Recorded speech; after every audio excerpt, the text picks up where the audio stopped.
하나님의 말씀 함께 봅니다. 예레미야 17장 5절에서 8절까지의 말씀입니다. 예레미야 17장 5절에서 8절까지의 말씀을 제가 봉독해 올리겠습니다.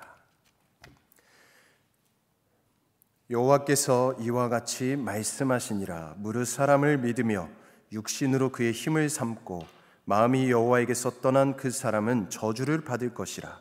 그는 사막의 떨기나무 같아서 좋은 일이 오는 것을 보지 못하고 광야 간조한 곳 건건한 땅 사람이 살지 않는 땅에 살리라. 그러나 무릇 여호와를 의지하며 여호와를 의뢰하는 그 사람은 복을 받을 것이라. 그는 물가에 심어진 나무가 그 뿌리를 강변에 뻗치고 더위가 올지라도 두려워하지 아니하며 그 잎이 청청하며 가무는 해에도 걱정이 없고 결실이 그치지 아니함 같으리라. 아멘. 이 시간 하나님의 힘으로 살아갑시다 라는 제목으로 목사님 말씀 전해주실 때 많은 은혜 받으시기 바랍니다. 오래간만에 서니까 떨리는가 봐요. 샬롬, 여러분들에게 인사드립니다. 우리 하나님께서 우리 모두를 평안으로 인도해 주실 줄로 믿습니다. 서로 인사하겠습니다. 샬롬, 주님의 평화. 샬롬, 주님의 평화. 저는 설교를 쉬는 동안에 오하이오를 다녀왔습니다. 큰딸이 오하이오 클레브랜드로 이사를 하게 되어서 저희 부부도 함께 갔다 왔습니다. 큰아이가 결혼한 지 14년이 되어서 이사를 하니까 그 짐을 옮기는 것도 이게 얼마나 복잡하고 힘든지 짐을 푸는데도 아이고 이게 사는 게 세대를 이어서 힘들구나 이런 생각을 해보았습니다. 그러면서 아이들을 보니까 아이들은 막 힘이 막 넘치는 거예요. 이게 젊어서도 그렇지만 자기들의 보금자리를 마련한다라는 것 때문에 그런지 아주 즐겁게 짐 정리하는 걸 보았습니다. 아무리 아이들이 힘들어도 우리들은 힘들더라고요. 아이들은 그 부가티 베이론처럼 16기통 시속 253마일. 근데 우리들은 1980년대 포니처럼 30마일. 아주 너무 힘들더라고요. 이 부가티 베이론이라는 차가 세상에서 제일 힘이 좋은 차가 맞습니까? 제가 검색해서 이렇게 적어봤습니다. 여러분, 우리는 정말 오랜 세월 많이 참으면서 살아왔습니다. 그 오랜 세월 참으면서 사는 세월 동안에 우리는 누구의 힘으로, 어떤 힘으로 살아오셨습니까? 오늘 그 예레미야서는 두 가지 종류의 힘을 우리들에게 이야기합니다. 오늘 본문 말씀 다시 한번 읽어보도록 하겠습니다. 여호와께서 이같이 말씀하시니라.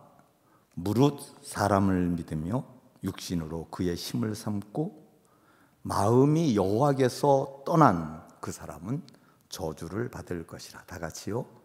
그는 사막의 떨기나무 같아서 좋은 일이 오는 것을 보지 못하고 광야 건조하고 건건한 땅 사람이 살지 않는 땅에 살리라.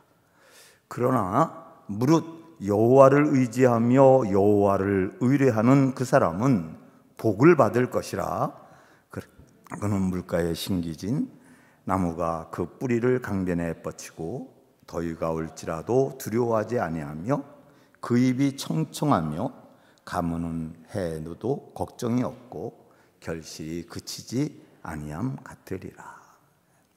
두 가지의 힘이죠. 두 가지의 사람입니다. 첫 번째 사람은 저주를 받고 아주 힘들게 살아가는 사람들인데 자기의 힘을 믿고 하나님을 떠나서 사는 사람들입니다. 두 번째 사람들은 창조주 하나님을 의지하고 하나님이 주시는 하나님의 힘으로 살아가는 사람들. 그 사람들은 가뭄도 걱정하지 않고 언제든지 푸른 나무가 되어서 결실을 맺게 될 것이다. 이런 말씀입니다. 그러면 여러분, 우리는 어떤 힘으로 살아오셨습니까? 나도 할 수 있다. 그러니까 내 능력을 믿고 힘을 다해서 정직하게 살면 못할 것도 없다. 이렇게 사신 것은 아니신지, 저는 가만 생각을 해보면 제 힘을 믿고 산 것이 더 많았던 것 같아요. 그저 그냥 열심히 살고 성실하게 일하고 거짓 없이 살려고 노력을 하면 그 노력의 대가를 내가 받게 되지 않겠느냐, 그러면서 살아왔던 게 참 더 많았습니다. 생각해보면 기가 막혀요. 저는 목사잖아요. 그래서 하나님의 일을 하는데 그 하나님의 일을 하나님의 힘으로 하는 게 아니라 내가 했다. 설교 끝나고 나면 내가 설교 잘했다. 나 오늘 설교 못했어. 이러면서 내가 한 것처럼 그렇게 생각할 때가 얼마나 많은지 모릅니다. 우리 자녀들을 기르는데도 사실 따지고 보면 나는 아무 능력도 없는데 마치 내가 자녀들을 기른 것처럼 그렇게 생각하면서 오만을 부린, 이렇게 살아왔던 것 같습니다. 더 기가 막힌 건 기도예요. 기도. 이 기도를 하나님께 드리는 기도니까 우리는 겸손하고 아무것도 할 수 없습니다, 하나님 힘을 주세요라는 게 기도잖아요. 그런데 기도 끝나고 나면 난 목회한다고 20일 금식 기도도 한번 해봤어. 난 새벽 기도 거의 40년 동안 빠져본 적이 없어. 그러면서 기도도 내가 했다고. 그러니까 여러분, 제가 얼마나 제 힘을 의지하고 산 사람이겠습니까? 그런데 이렇게 살아보니 사실은 많이 힘들었습니다. 그리고 지쳤고 쉬고 싶고, 혹시라도 누가 제 자존심을 건들거나 잘못을 지적하면 막 화가 나요. 화가 나고 세상에 조금만 잘못해도 비판하고 고집만 세지고 자존심은 높아지고. 여러분은 안 그러시리라 생각하지만 그래도 여러분은 좀 어떠셨는지 한번 물어보고 싶습니다. 여러분들이 오늘을 살아가는 힘은 누구의 힘을 가지고 살고 계십니까? 젊었을 때는 목표를 정하고 야망을 갖고 미래를 위한 꿈을 꾸면서 이렇게 살았다가 장년이 되어서는 일단 돈이 있어야 뭐든지 할 수 있으니까 돈을 좀 벌자. 그래서 그렇게 살다가 가정을 꾸리고 나서는 이 가정을 지켜야 하니까 그러면서 책임감에 눌려서 살아오다가, 그러다가 이제는 아무것도 못하겠어 이러면서 낙심하게 되는 그런 일은 없으십니까? 없습니까? 하고 묻지만 사실은 우리 모두가 거의 그러한 경우가 많이 있습니다. 그러면 여러분, 이제 우리는 100세 시대를 산다고 그러잖아요. 아직도 남은 세월이 창창한데 그 남은 세월 동안은 여러분 어떻게 사시겠습니까? 그 남은 세월도 내 힘으로 사시겠습니까? 아니면 하나님을 의지하는 힘으로 살겠습니까? 그동안 살았던 우리들의 세월이 허무했다 이렇게 느껴진다고 한다면 우리의 삶의 힘을 우리가 잘못된 곳에서 받고 있었던 것입니다. 창조주 하나님, 그분의 힘은 깊은 우물 같아서 한없이 힘이 솟아나는 부가티 베이론 같죠. 그런 힘인데, 우리들은 피조물인 우리 인간들은, 인간의 힘이라는 것은 곧 말라버리고 마는 웅덩이 같은, 포미와 같은 이런 힘인데, 우리가 그 바닥이 말라버리는 그 힘을 의지하고 살았기 때문에 발버둥을 쳤던 것입니다. 사람의 사는 힘은 오직 하나님만이 주실 수 있습니다. 사람은 피조물에 불과하기 때문에 자기 스스로 힘을 찾을 수 없는 것입니다. 하나님은 모든 생물, 만물을 지으실 때에 그저 짓지 않으셨죠? 목적을 가지고, 계획을 가지고 창조하셨기 때문에 하나님의 뜻과 하나가 될 때에 우리의 삶은 하루를 살아도 행복하고 보람이 있고 힘차게 살 수 있는 것입니다. 아멘이십니까? 우리 욥기서 12장 10절인데요. 모든 생물의 생명과 모든 사람의 육신의 목숨이 다 하나님의 손에 있느니라. 우리들의 모든 것은 하나님께 있는 줄로 믿으시면 다시 한번 아멘 해주시기를 부탁드립니다. 아멘. 그런데 우리가 살고 있는 이 시대에는 사실은 이 진리를 거스리는 아주 거짓된 진리가, 거짓된 주장이 팽창하고 있습니다. 그것이 바로 뉴에이지 운동입니다. 이 뉴에이지 운동은 사람들에게는 잠재된 능력과 사랑이 있는데 그 잠재된 능력과 사랑을 개발해내면 사람의 능력도 한없이 무한히 나올 수가 있다, 이렇게 얘기를 해요. 그러면서 하나님을 의지하는 것은 자기 능력을 개발하는 것을 못하게 하는 이러한 일이기 때문에 하나님을 믿고 의지하는 것은 스스로 자기를 파멸시키는 것과 같다, 이렇게 얘기하는 게 뉴에이지 운동이에요. 적극적인 사고방식, 긍정적인 자세, 창조적인 생각, 요가를 하면서 우주의 힘을 빨아들여서 내가 받아들이는 것, 우리가 흔히 듣는 이야기인데 이런 것들이 사실은 뉴에이지 무브먼트의 자기 개발 방식들입니다. 사람은 이런 훈련을 통해서 우리들의 능력이 좀 개발되기도 하고 또 우리들이 갖고 있는 소극적이고 부정적인 사고들을 다 던져버려서 어느 정도 성공은 할 수 있도록 이렇게 만들어 줄 수도 있을 것입니다. 그러나 여러분, 성공은 우리에게 편안함, 편리를 줄 수는 있지만 그 성공이 우리의 생애를 참되게 할 수는 없다는 것을 기억하셔야 합니다. 성공은 참되게 살았다, 이런 우리의 고백과는 전혀 상관이 없는 것입니다. 성공 뒤에 따라오는 허무함, 그 성공을 하느라고 지은 죄악들, 죽음이 찾아왔을 때 그 성공이 내 손에서 다 빠져나가면 성공은 아무것도 아니었구나, 그때야 그 사실을 깨닫고 생애를 후회하게 되는 그 후회심, 그것이 바로 성공입니다.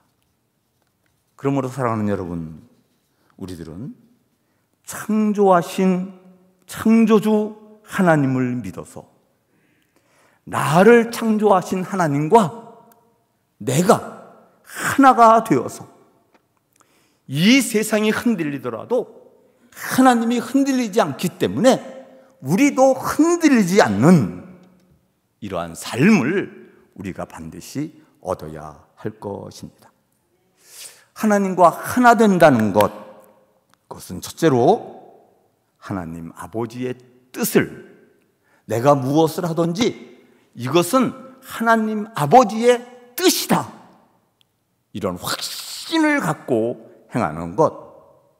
두 번째는 예수 그리스도의 성품이 나의 인격이 되도록 살아가는 것.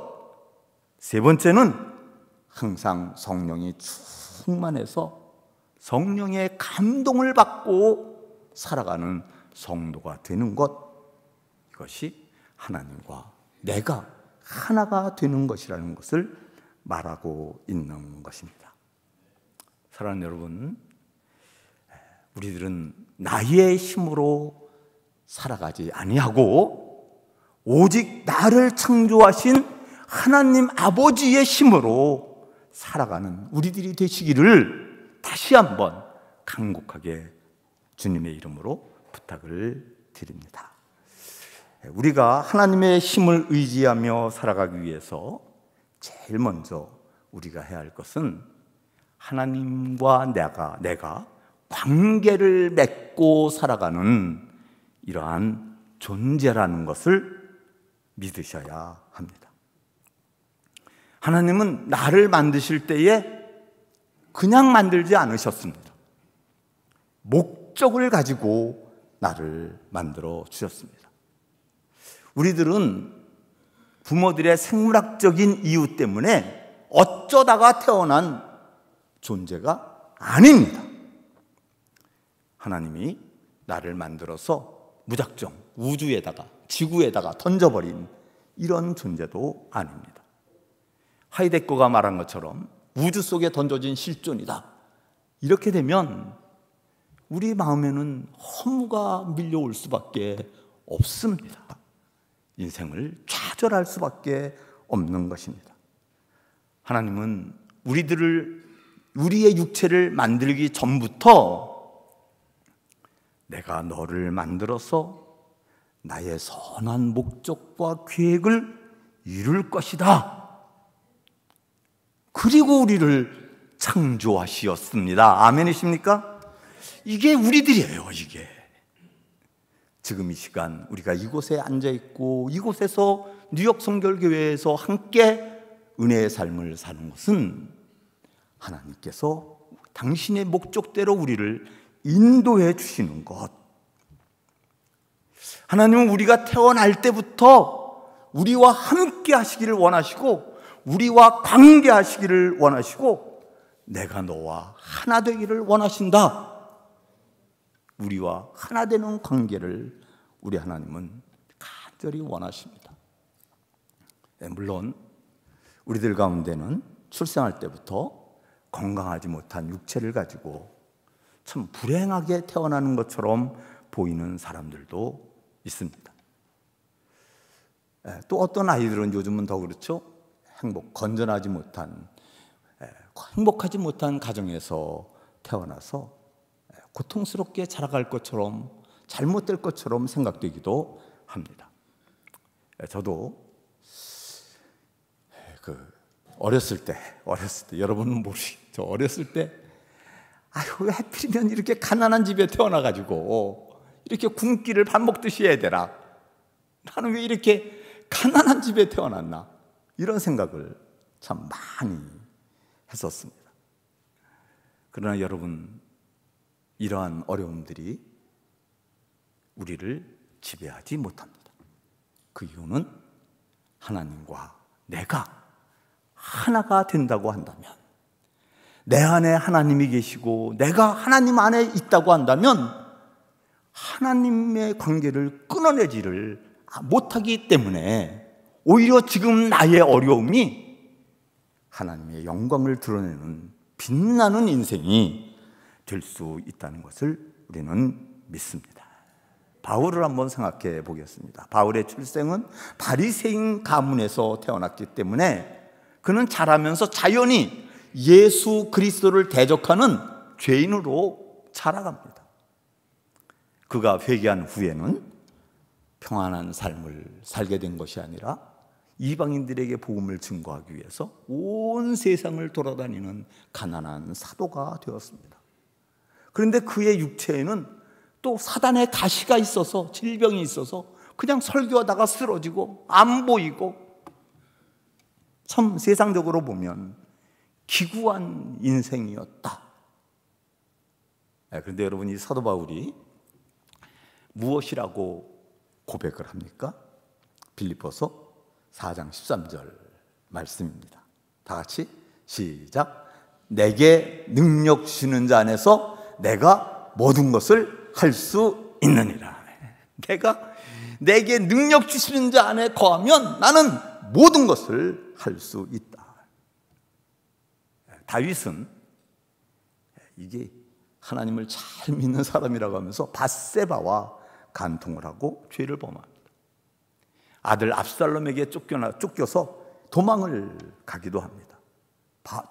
다윗의 생애는 일생을 전쟁하고 살아갑니다. 처절하게 그렇게 하루도 마음 편하게 살지를 못한 것입니다. 그러나 그렇게 살아가면서도 그는 하나님이 주시는 힘을 의지하고 내가 살았다, 이렇게 고백을 하는 거예요. 이게 시편 18편 1절부터 3절 말씀이죠. 다윗이 찬양의 찬양입니다. 나의 힘이 되신 여호와여, 내가 주님을 사랑하나이다. 여호와는 나의 반석이시요 나의 요새시요 나를 건지시는 이시요 나의 하나님이시요 내가 그 안에서 피할 나의 바위시요 나의 방패시요 나의 구원의 뿌리시요 나의 산성이로다. 나의 하나님, 나의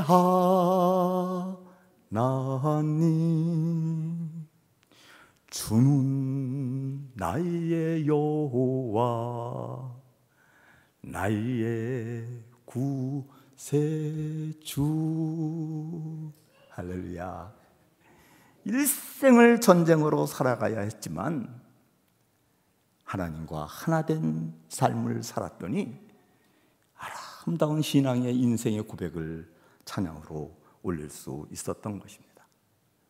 그래서 여러분, 지금 내 모습이 어떤 것이냐, 이것은 중요하지 않습니다. 지금 내가 창조주 하나님과 하나된 관계를 가지고 살고 있느냐, 이것이 우리에게 가장 중요한 것입니다. 하나님이 나를, 세상을 창조하였기 때문에 내가 창조주 하나님의 뜻을 따라 살기를 원한다면 하나님은 나의 인생을 참되게 이끌어가게 살도록 만들어주시는 나의 힘이 될 것입니다. 굳게 믿으셔야 합니다. 우리 요한복음 15장 말씀을 읽으면서 하나님과 내가 하나 되는 이러한 마음을 한번 다짐해 보도록 하겠습니다. 요한복음 15장 5절 말씀 다 같이 시작. 나는 포도나무요 너희는 가지라. 그가 내 안에 내가 그 안에 거하면 사람이 열매를 많이 맺나니 나를 떠나서는 너희가 아무것도 할 수 없습니다. 7절 너희가 내 안에 거하고 내 말이 너희 안에 거하면 무엇이든지 원하는 대로 구하라. 그리하면 이루리라. 9절 아버지께서 나를 사랑한 것 같이 나도 너희를 사랑하였으니 나의 사랑 안에 거하라. 다시 한번 우리들의 마음속에 하나님, 내 마음의 왕자에 앉아 주십시오. 예수 그리스도요, 내가 예수 그리스도를 닮은 사람이 되기를 원합니다. 내 마음의 왕자에 앉아 주시옵소서. 성령님이요, 내 뜻대로 살게 하지 마옵시고 나를 지배하여 주시며 기름 부어 주시어서 하나님의 목적대로 살게 해 주시옵소서. 우리가 하나님과 하나 되는 이 기도를 마음속에 꼭 간직하시기를 주의 이름으로 축원을 드립니다. 그러면 여러분, 우리가 이렇게 하나님과 하나 되어 살아갈 때에 무슨 생각을 해야 하나님과 하나 되어 살아가는 삶을 힘차게 살 수 있을까요? 첫 번째는 하나님이 나를 사랑하시기 때문에 나는 존귀한 사람이다, 이렇게 믿으시기를 주님의 이름으로 부탁을 드립니다. 다시 한번 따라서 하시겠습니다. 나는, 힘이 없어요. 나는 하나님이 사랑하시기 때문에, 여보 무시하지 마, 나 존귀한 사람이야, 이거예요. 나 늙었다고 무시하지 마, 나 존귀한 사람이야. 하나님이 나를 사랑하시기 때문에 나는 존귀한 사람이다. 하나님의 사랑 안에서 존귀한 사람이다. 하나님은 이 광대한 우주를 창조하시고 이 우주에 비교하면 아무것도 아닌 먼지보다도 못한 나를 창조하셨습니다. 이 우주를 창조하신 분이 나를 창조하신 거예요. 그 나를 창조하신 것은 왜일까요? 하나님이 사랑이시기 때문에 나를 창조하신 줄로 믿으시기를 바랍니다. 고대 그 신화나 역사를 연구하시는 분들은 이 성경에 나타나 있는 창조의 이야기를, 이거는 바벨론의 신화 에누마 엘룻이라고 하는데 그 신화에서 비롯된 것이다, 이렇게 주장들을 합니다. 이 바벨론 신화하고 성경 이야기에 나오는 신화는, 이 창조 이야기는 이 내용면에서는 비슷해요. 그런데 그 내용을 어떻게 해석했느냐는 그 해석에서는 아주 정반대의 해석을 갖게 됩니다. 바벨론 신화는 신들이 전쟁을 해요. 그래서 신이 신을 죽여가지고 이 세상을 창조합니다. 그리고 사람을 만드는데 사람을 만드는 목적이 사람을 노예로 삼겠다는 거예요. 신들의 노예로. 수메르, 그 바벨론 신화보다 더 앞선 수메르 신화가 있는데 이 수메르 신화에서는 신들이 필요한 금을 갖기 위해서 금을 캐는 노예로 삼으려고 사람을 만들었다, 이렇게 이야기를 합니다. 그런데 여러분, 우리 성서는 뭐라고 얘기합니까? 하나님께서 사랑이시기 때문에 혼돈과 공허와 무질서, 이런 세상을 두고 볼 수가 없어서 이 세상을 아름답게 창조하시고, 얼마나 좋으시든지 이 아름다운 세상을 보존해야 되는데 이 아름다운 세상을 보존하기 위해서 우리가 사람을 만들자. 그런데 그 사람은 우리의 형상을 따라 만들어서 존귀하게 만들어주고 이 아름다운 세상을 선물로 주자. 이 얼마나 해석이 엄청난 차이잖아요. 이 바벨론 신화를 따라가던 고대 역사는 여러분, 우리가 아는 것처럼 계속해서 전쟁을 하고 황제들은 자기들의 우상을 만들어서 모든 백성들이 자기를 섬기게 하고 백성들을 다 노예로 삼고. 그러나 우리 성서에 있는 하나님은 나를 섬기는 종교적인 행위를 하지 말아라. 내 형상을 어떤 것으로도 만들지 말아라. 그러나 여러분들이 나를 섬기는 길은 여러분들에게 있는 노예와 가난한 자들을 사랑해 주어서 그것이 바로 나를 섬기는 것이다. 신약 성경에 들어오면 더 진해지죠. 하나님이 그의 외아들을 우리에게 보내주시어서 우리의 죄를 용서하기 위하여 십자가에 달려 죽으시고, 그리고도 우리를 사랑해 주시고 죄의 용서를 이루었다고 다 선포해 주시고, 로마서에서는 하나님의 사랑을 우리에게 확증하여 주신 것이다, 이렇게 말씀하시는 것입니다. 이 하나님의 사랑이 우리에게 있기 때문에 여러분, 우리는 존귀한 자들이라고요. 존귀한 자들. 우리의 모습대로 우리의 가치가 판단되는 것이 아니라 우리를 사랑해 주신 하나님의 사랑 때문에 우리의 가치가 판단되는 것이라고요. 우리의 사랑, 우리의 가치는 얼마짜리일까요? 여러분, 고린도전서 12장 19절부터 20절 말씀에 우리들의 가치, 우리가 얼마짜리인지 기록되어 있습니다. 자, 고린도전서 12장 19절부터 20절 다 같이 한 목소리로 시작. 너희는 너희 자신의 것이 아니라 예수 그리스도의 십자가 핏값으로 산 것이 되었으니 그런즉 너희 몸을 하나님께 영광을 돌리라. 하나님께서 그의 외아들 예수 그리스도를 십자가에 못 박아 죽이시면서 우리들을 값주고 사셨습니다. 여러분 100불 주고 샀으면 얼마예요 우리가? 100불에 예수님의 핏값을 주고 샀으면 우리가 얼마짜리입니까?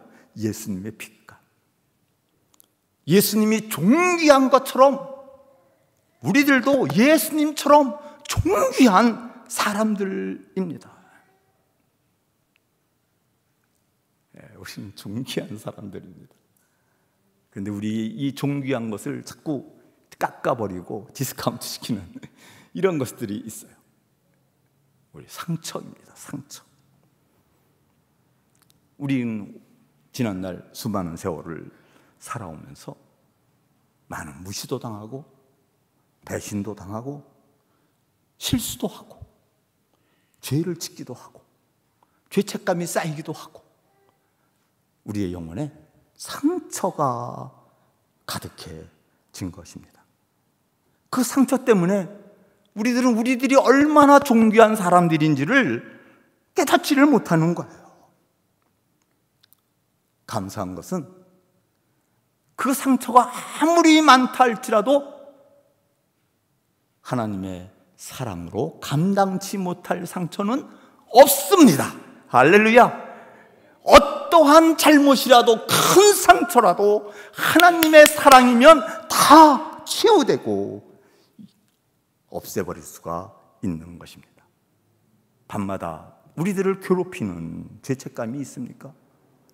절대로 잊어버릴 수 없는 나쁜 기억 있으십니까?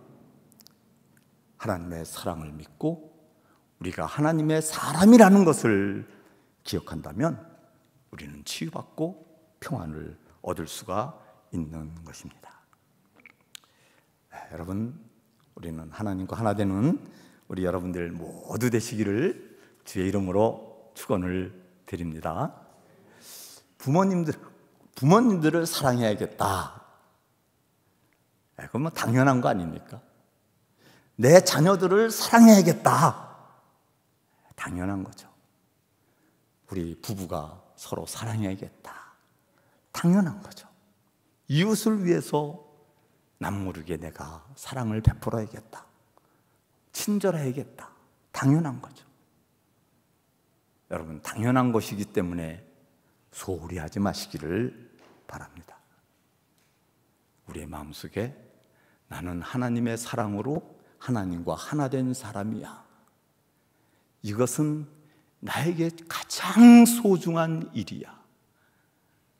그리고 그 사랑을 실천하는, 그러면 우리의 생애는 영광스럽게 빛나는 생애가 될 것입니다.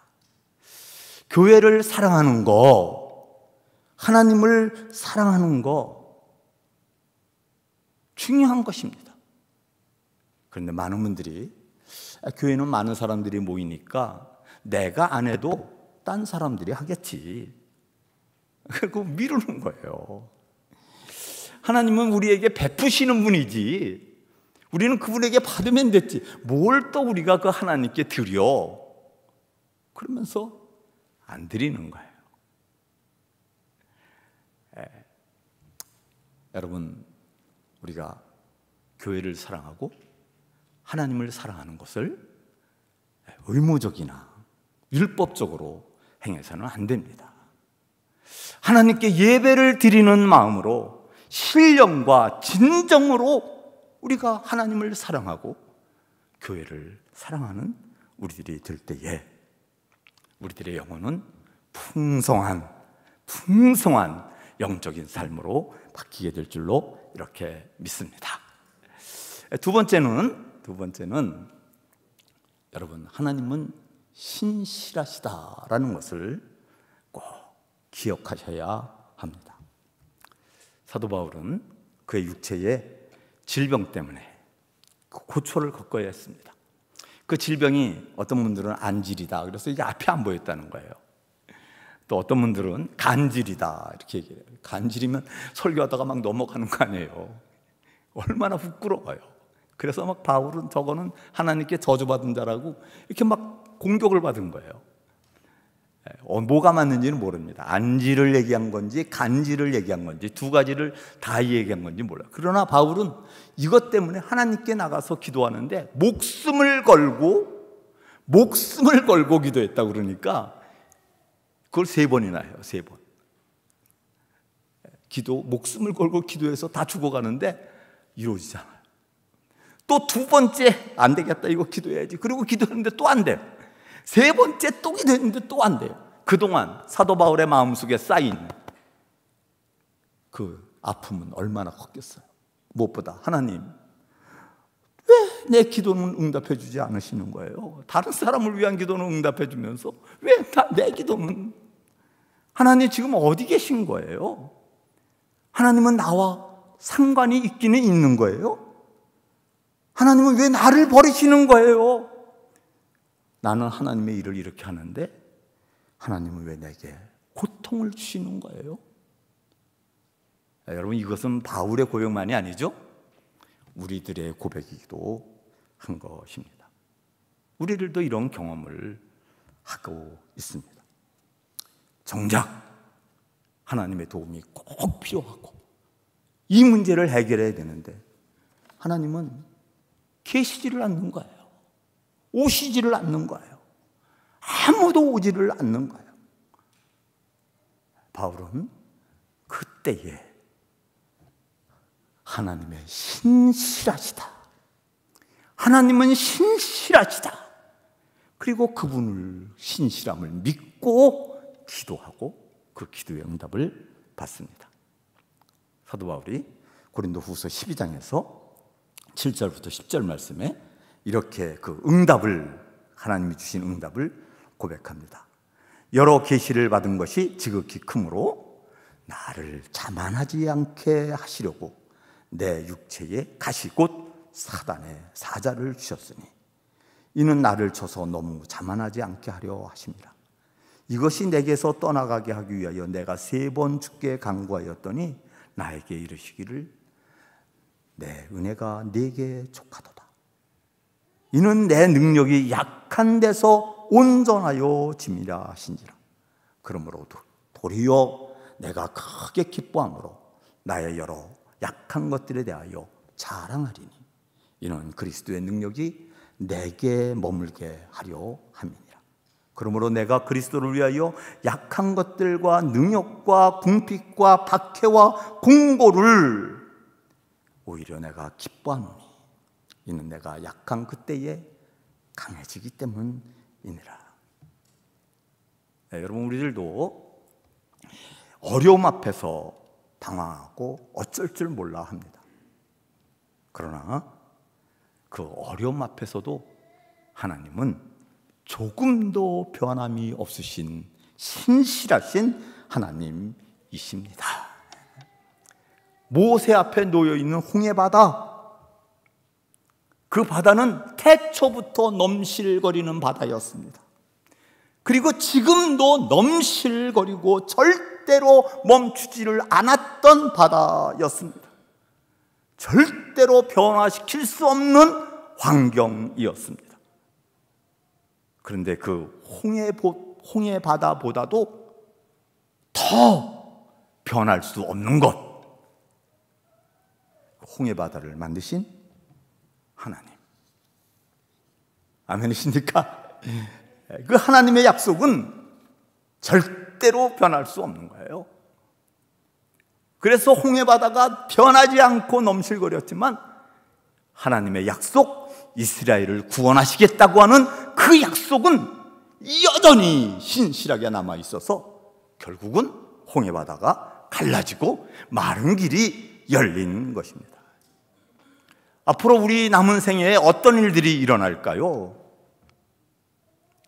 우리가 원하지 않지만 우리에게 일어날 일들이, 재난들이 있을 수도 있습니다. 하나님의 아들이신 예수님도 시험을 받았습니다.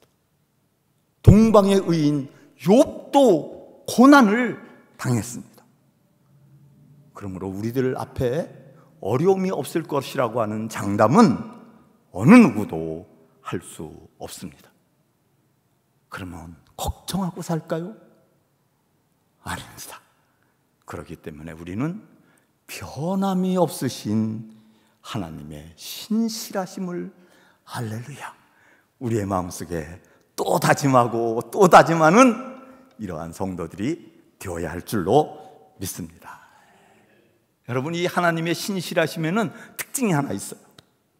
그 특징은, 하나님의 신실하심은 우리가 행하기 때문에 하나님이 신실하게 해주시는 것이 아니다 하는 것이에요. 내가 하나님을 잘 따르면 하나님도 신실하게 잘 해주시고, 내가 하나님의 약속을 안 지키면 하나님도 약속을 안 지키신다, 이런 게 아닙니다. 하나님의 신실하심은 우리하고는 전혀 상관없이 하나님 스스로 신실하신 거예요.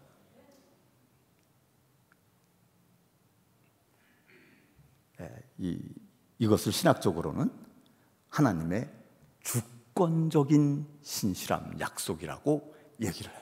사람이 같이 하는 게 아니라 하나님이 주권적으로 하나님 마음대로 약속하시고 그 약속을 지키신다.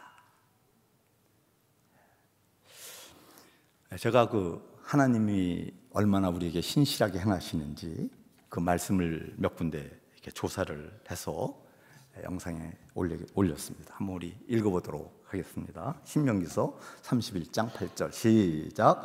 여호와 그가 내 앞서 행하시며 너와 함께하사 너를 떠나지 아니하시며 버리지 아니하시리니 너는 두려워 말라, 놀라지 말라. 아멘.